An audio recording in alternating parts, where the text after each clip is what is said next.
ભરૂચ જિલ્લાના ઝઘડિયા તાલુકામાં સ્થાનિક સ્વરાજ્યની ચૂંટણીને લઈને એક વિવાદાસ્પદ બનાવ સામે આવ્યો છે, જેમાં કોંગ્રેસ સાથે સંકળાયેલા કાર્યકર મિતેશ પટિયાલને પોલીસે ચૂંટણી ફંડના નામે ઉદ્યોગકારોને ધમકાવી પૈસા માંગવાના આરોપસર ધરપકડ કરી છે।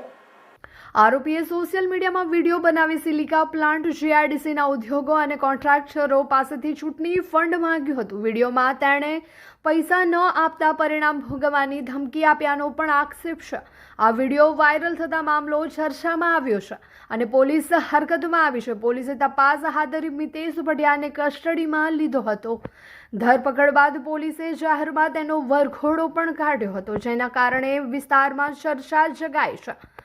ઉલ્લેખનીય છે કે મિતેશ પટિયાલે તાજેતરમાં ઝઘડિયાની સુલતાનપુરા જિલ્લા પંચાયત બેઠક માટે કોંગ્રેસ પક્ષમાંથી ટિકિટની માંગણી કરી હતી। હાલ પોલીસે વધુ તપાસ હાથ ધરી છે અને આ મામલે કાયદેસરની કાર્યવાહી હાથ ધરી છે।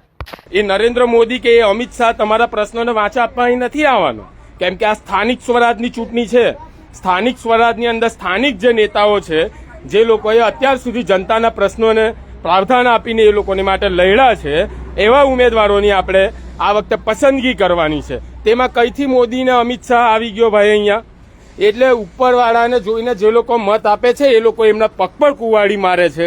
માટે સ્થાનિક ઉમેદવાર, સ્થાનિક નેતાઓને જોઈને કે જે સત્તામાં હોય છતાંય તે સત્તામાં બેઠેલા એના ઉપરી અધિકારીને સવાલ પૂછવાની ક્ષમતા ધરાવે એવા ઉમેદવારોને છૂટીને આ વખતે આપણે લાવવાના છે, ના કે કોઈ પાર્ટી પક્ષના પટ્ટા જોઈને આપણે એ લોકોને મત આપવાના છે।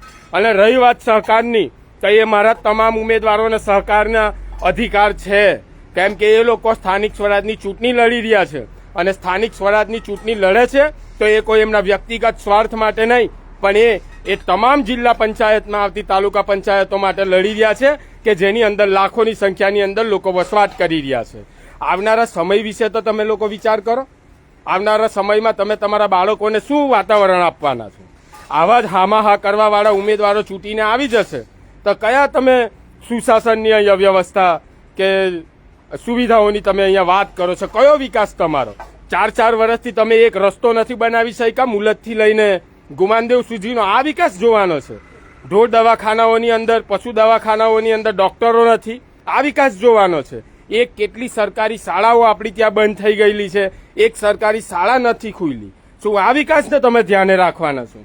કયો વિકાસ કે જે લોકોએ નાત જાતની અંદર લડાવ્યા, હિન્દુ મુસલમાન કરાવ્યા, આદિવાસી હિન્દુ કરાવ્યું, દલિત આદિવાસી કરાવ્યું, હિન્દુ કરાવ્યું, આવા લોકોને આપણે ચૂંટીને લાવવાના છે। અરે કેમ શું થયું? તારા મોઢા પર કેમ 12 વાગ્યા છે? અરે જવા દે ને, કેટલી મહેનત કરીને મમ્મી માટે ડિનર સેટ લાવી અને મમ્મી કહે કે નકરું પ્લાસ્ટિક લઈને આવી છે, હવે એક્સચેન્જ કરાવીને સ્ટીલનું ડિનર સેટ લાવવા કહે છે। હા તો એમાં શું થયું? સ્ટીલનું લઈ આવો। અરે જવા દે ને, ક્યાંથી સ્ટીલનું લાવું? આજકાલ સ્ટીલના વાસણો ક્યાં સારા મળે છે? કાં તો એ કટાઈ જાય, ફાટી જાય કે છેલ્લે કઈ નહીં તો વળી જાય। હવે સ્ટીલના વાસણો નહીં ફાટે, વળે કે નહીં કટાય। ભરૂચમાં સ્ટીલની કોઈ પણ વસ્તુ ખરીદવી હોય તો ભરૂચનું માત્ર એક જ સ્થળ, વર્ષોથી વિશ્વાસપાત્ર નર્મદા ઇન્ડસ્ટ્રીઝ। વાવ, આ તો બહુ હેવી અને સારી ક્વોલિટીનું સ્ટીલ લાગે છે, પણ આ બધી વસ્તુઓ પર ડિસ્કાઉન્ટ મળશે ખરું?